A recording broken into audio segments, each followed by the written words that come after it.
Œuvre de Maria Valtorta, tome 8, chapitre 508, intitulé Jean sera la lumière du Christ jusqu'à la fin des temps, le petit Martial Manassé accueilli par Joseph de Séphoris, le 7 octobre 1946. La maison de Joseph n'est pas celle de Joseph d'Arimathie, mais celle d'un vieux Galiléen de Séphoris, ami des fils d'Alphée et en particulier des plus âgés, car il était ami, si ce n'est un peu parent, du vieil Alphée maintenant défunt. Et si je ne me trompe, il est aussi en relation suivie avec les fils de Zébédée pour le commerce du poisson sec du lac de Génézareth, que l'on importe dans la capitale avec d'autres produits de Galilée, chers aux Galiléens dépaysés à Jérusalem. C'est ce que je déduis de ce que disent à Thomas les deux fils d'Alphée et Jean. Jésus, de son côté, se tient un peu en arrière, avec Manaën, auquel il donne la charge de se rendre chez Joseph d'Arimathie et chez Nicodème pour les prier de le rejoindre. Il obéit sur le champ. Jésus se réunit encore un moment avec les trois hommes pour leur recommander d'être prudents dans leur conversation, par amour pour le Lévite qui les a mis en sécurité. Puis il les quitte et s'éloigne à grands pas par un sentier. Mais Jean a vite fait de le rejoindre. « Pourquoi es-tu venu ? Nous ne pouvions te laisser seul ainsi, et moi je suis là. Crois-tu donc que tu pourrais me défendre à toi tout seul contre une telle foule ? Je n'en suis pas sûr, mais au moins je mourrai avant toi, et cela me suffirait. Tu mourras très longtemps après moi, Jean, mais ne le regrette pas. Si le Très-Haut te laisse dans le monde, c'est pour que tu le serves, lui et son Verbe. Mais après ? Après, tu serviras. Il te faudrait vivre bien longtemps pour me servir comme nos deux cœurs le voudraient. Mais même une fois mort, tu me serviras. Comment ferais-je, mon maître ? Si je suis avec toi au ciel, je t'adorerai, mais je ne pourrai te servir sur la terre quand je l'aurai quitté. Vraiment ? Tu crois cela ? Eh bien moi je te dis que tu me serviras jusqu'à ma nouvelle venue qui sera la dernière. Beaucoup de choses se dessécheront avant les derniers temps, comme des fleuves qui se tarissent, et, après avoir été un beau cours d'eau bleue et salutaire, deviennent un terreau pulvérulent et une pierraille aride. Mais toi tu seras encore le fleuve où résonne ma parole et qui reflète ma lumière. Tu seras le flambeau suprême qui restera pour rappeler le Christ, car tu seras une flamme toute spirituelle, et les derniers temps seront la lutte des ténèbres contre la lumière, de la chair contre l'esprit. Ceux qui sauront persévérer dans la foi trouveront force, espérance, réconfort dans ce que tu laisseras après toi et qui sera encore toi, qui sera surtout encore moi. Parce que toi et moi, nous nous aimons et parce que là où tu es, je suis et là où je suis, tu es. J'ai promis à Pierre que l'Église qui aura pour chef et pour base ma Pierre ne serait pas tirée de ses gonds par les assauts répétés et de plus en plus féroce de l'enfer. Mais j'ajoute maintenant que ce qui sera encore moi, et que tu laisseras comme lumière pour ceux qui cherchent la lumière, ne sera pas détruit malgré tous les efforts de l'enfer pour l'anéantir. Qui plus est, même ceux qui croiront imparfaitement en moi, parce qu'en m'accueillant ils n'accueilleront pas mon Pierre, seront toujours attirés à ton phare comme des nacelles sans pilote et sans boussole, qui se dirigent à travers leur tempête vers une lumière, car lumière veut dire aussi salut. Mais que laisserai-je, mon Seigneur ? Je suis pauvre, ignorant, je n'ai que l'amour. Voilà, tu laisseras l'amour. Et l'amour pour ton Jésus sera parole. Et beaucoup, beaucoup, même parmi ceux qui ne seront pas de mon Église, qui ne seront d'aucune Église, mais qui chercheront une lumière et un réconfort, aiguillonnés par leur esprit insatisfait, par besoin que l'on compatisse à leur peine, viendront à toi et me trouveront moi. Je voudrais que les premiers qui te trouvent soient ces Juifs cruels, ces pharisiens et ces scribes, mais je ne sers pas à autant. Rien ne peut entrer là où tout est rempli, mais ne te décourage pas. Nous voici chez Joseph. Frappe et entrons. C'est une maison haute et étroite, jouxtant un magasin bas et malodorant de marchandises entassées. À côté se trouve une cour assombrie par les murs qui la surplombent, une cour qui ressemble à celle d'une auberge comme étaient alors les auberges, des portiques pour les marchandises, des écuries pour les ânes, et des pièces ou de grandes chambres pour les hôtes.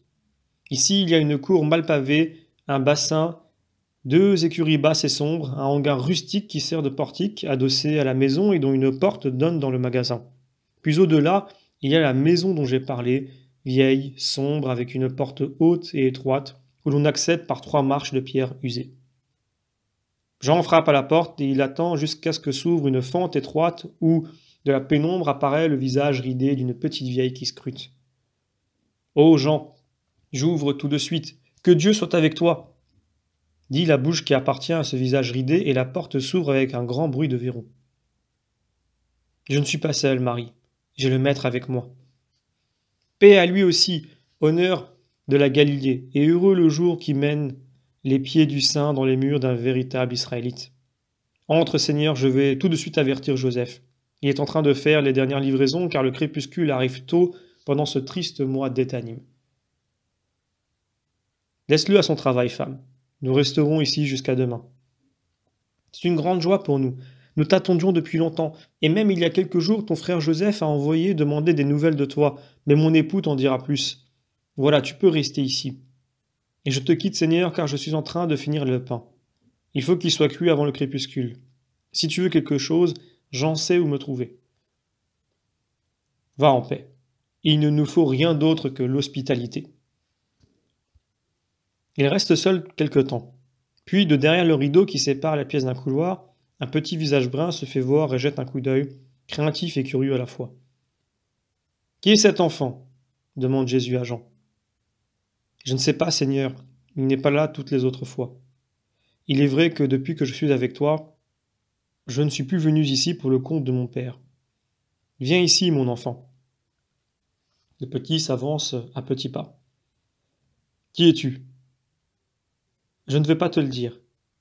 Pourquoi?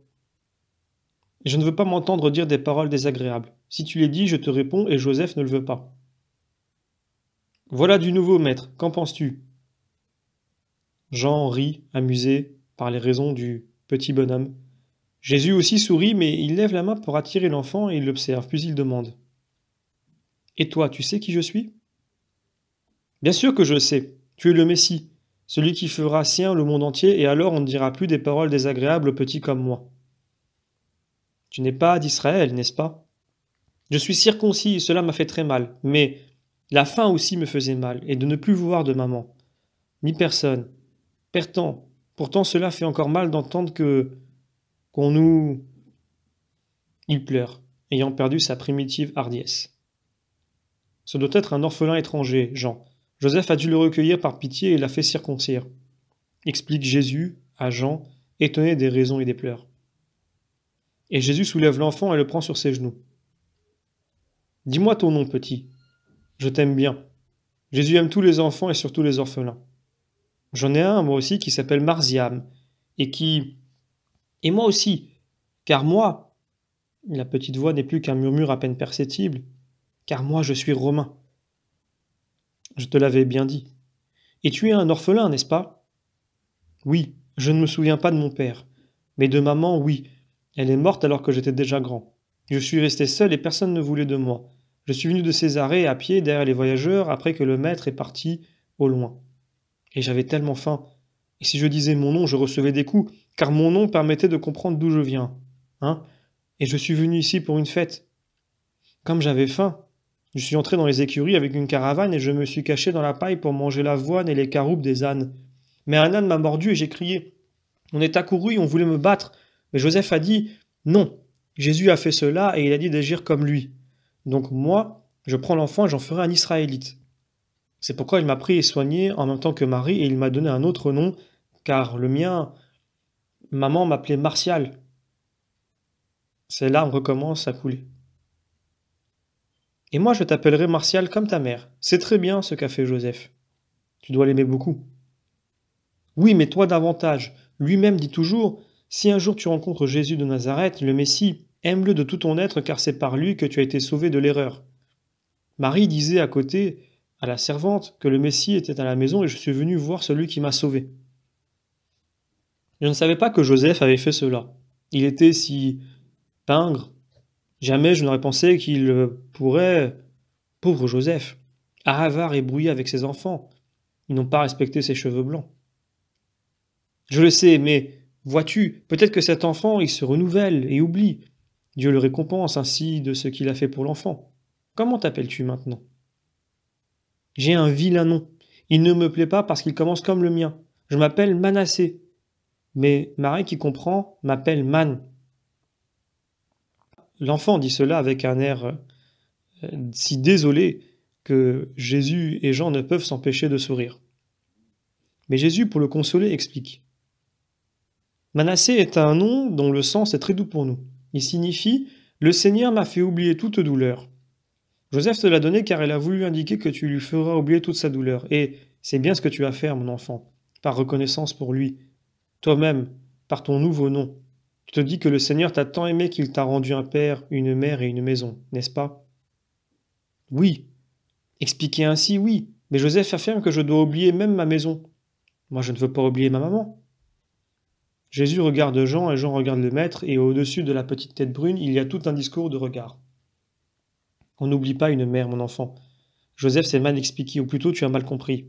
Il voulait sûrement dire que tu dois oublier toute la douleur de ton passé, la douleur de ta maison, parce que maintenant tu as celle-ci et tu dois être heureux. Ah, vu comme ça, oui. Marie est bonne et me rend heureux. En ce moment même, elle me prépare des fouasses. Je vais voir si elles sont cuites et je t'en apporte à toi aussi. Et il glisse des genoux de Jésus pour courir hors de la pièce. Le bruit de ses petits pieds nus se perd dans le long couloir. Toujours cette tendance à la dureté, même chez les meilleurs d'entre nous. Prétendent d'impossible. Ils sont plus sévères que Dieu, les enfants de son peuple. Pauvre enfant! Peut-on peut-être prétendre qu'un enfant oublie sa mère, sous prétexte qu'il est désormais circoncis? Je le dirai à Joseph.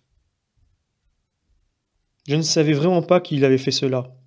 Mon père, comme beaucoup de Galiléens, descend ici au fait et il m'en a pas parlé comme s'il ignorait tout. Mais j'entends la voix de Joseph. Jésus se lève et Jean l'imite, prêt à saluer avec les honneurs qui lui sont dus, le maître de maison qui entre et qui, à son tour, s'abîme en profonde courbette et finit par s'agenouiller auprès de Jésus. Lève-toi, Joseph, je suis venu, tu le vois. Pardonne-moi de t'avoir fait attendre. Le vendredi est toujours un grand jour. Salut à toi, Jean. As-tu des nouvelles de Zébédée? Non, pas depuis la fête des Tantes, où je l'ai vu. Alors sache qu'il va bien et de même Salomé. Ce sont des nouvelles fraîches de ce matin avec le dernier envoi de poissons. Et à toi aussi, maître, je puis dire que tes parents se portent tous bien à Nazareth. Le lendemain du Shabbat, ceux qui arrivent repartiront. Si vous voulez envoyer des nouvelles, êtes-vous seul? Non. D'ici peu, les autres seront ici. Bien, il y a de la place pour tout le monde. Comme une maison fidèle, je regrette que Marie soit occupée avec le pain et moi avec les ventes. On vous laisse ainsi seul, nous ne t'avons pas fait honneur et nous ne t'avons pas tenu compagnie comme il convient pour un hôte, et un hôte important. Un fils de Dieu comme toi, Joseph. Ceux qui suivent la loi de Dieu sont tous égaux. Eh non, toi, c'est toi. Je ne suis pas obtus comme ces Juifs, tu es le Messie. Cela par la volonté de Dieu. Mais en ce qui concerne ma volonté et mon devoir, je suis comme toi, un fils de la loi. Et ceux qui te calomnient ne savent pas dire et faire ce que tu dis maintenant et ce que tu fais toujours. Mais toi, tu mets en pratique une bonne partie de mon enseignement. Je l'ai vu, l'enfant, Joseph. Ah, tu l'as vu, il est venu. Il sait pourtant que je ne veux pas. Puisque c'est toi, j'en suis heureux, mais il aurait été possible que cela ne soit pas toi. Et alors, que serait-il arrivé? C'est que cela ne me plaît pas, voilà. Pourquoi, Joseph? Pour qu'on ne fasse pas ton éloge? Ta pensée est louable, mais l'enfant pourrait penser que tu as honte de le montrer. Et c'est vrai. C'est vrai? Et pourquoi? Explique-moi cela. Voilà, l'enfant n'est pas né hébreu de parents hébreux, pas même de prosélytes, pas même d'une femme de notre pays et d'un père païen. C'est l'enfant de 2 Romains, affranchi dans la maison d'un Romain de Césarée-Maritime. Il a gardé l'enfant tant qu'il y est resté, mais à son départ, il ne s'en est pas occupé et l'enfant est resté seul. Les Hébreux, naturellement, ne l'ont pas accueilli. Les Romains, ce sont les Romains, tu le sais, et surtout ces Romains de Césarée. L'enfant, en mendiant. Oui, je le sais. Il est arrivé ici, tu l'as accueilli. Dieu a signé ton acte au ciel. J'en ai fait un circoncis, et j'ai changé son nom. Le sien était païen, idolâtre. Mais je ne veux pas qu'il se montre et qu'il se rappelle son passé. Pourquoi, Joseph? Demande doucement Jésus avant d'ajouter. L'enfant en souffre, il se rappelle sa mère, c'est compréhensible. Mais il est compréhensible aussi mon désir de ne pas être critiqué pour avoir recueilli un innocent. Rien de plus que cela, Joseph. Pourquoi crains-tu le jugement des hommes quand un jugement plus haut, celui de Dieu, approuve ton acte parce qu'il est saint? Pourquoi avoir honte, par respect humain ou par crainte de représailles, d'une bonne action? Pourquoi veux-tu donner à l'enfant un exemple de duplicité tel que celui qui ressort du changement de nom, d'étouffer son passé par crainte qu'il te porte préjudice. Pourquoi veux-tu inculquer à l'enfant le mépris du père et de la mère? Tu vois, Joseph, tu as fait une action digne d'éloge, mais tu la couvres de poussière avec ses idées imparfaites. Tu as imité l'un de mes gestes, tu as accueilli mes paroles. C'est bien. Mais pourquoi ne m'imites-tu pas parfaitement, en accomplissant franchement cette œuvre et en disant « Oui, l'enfant était romain, et moi, je n'en ai pas éprouvé du dégoût, parce qu'il est fils du Créateur, tout comme nous. Seulement, j'ai voulu qu'il suive notre loi et je l'ai circoncis. » Vraiment, la circoncision véritable va arriver. Elle s'exercera sur le cœur des hommes et elle emportera l'anneau étranglant de la triple concupiscence. Par conséquent, même si l'enfant était resté un enfant jusqu'à ce moment, mais je ne veux pas t'en faire reproche, tu as bien agi, toi qui es juif, en faisant de lui un juif. Toutefois, laisse-lui son nom. À l'avenir, combien de Martial, de Caius, de Félix, de Cornélius, de Claudius, et ainsi de suite, appartiendront au Christ et au ciel? C'est possible pour lui aussi, qui ne sait pas ce que veut dire hébreu et païen, et qui arrivera à sa majorité quand la véritable et nouvelle loi sera fondée avec un nouveau temple et de nouveaux prêtres. De plus, il y arrivera, non comme tu le penses, mais examiné par Dieu et trouvé digne de son nouveau temple. Laisse-lui le nom que sa mère lui a donné. C'est encore pour lui une caresse maternelle. Je comprends ce que tu as voulu dire en l'appelant Manassé, mais laisse-lui le nom de Martial. Et à ceux qui t'interrogent, dis simplement « Oui, c'est Martial, presque comme le disciple du Christ à qui ma mère a donné son nom. » Sois courageux dans le bien, Joseph, et tu seras grand, très grand. Maître, comme tu veux, je ne veux pas te contrarier. Et tu crois que j'ai bien agi aussi comme homme? Tu as bien agi, ta douleur t'a rendu bon. Aussi tout est bien de ce que tu fais, et cet acte est bon. Des coups frappés à la porte de la rue interrompent la conversation. Fin du chapitre.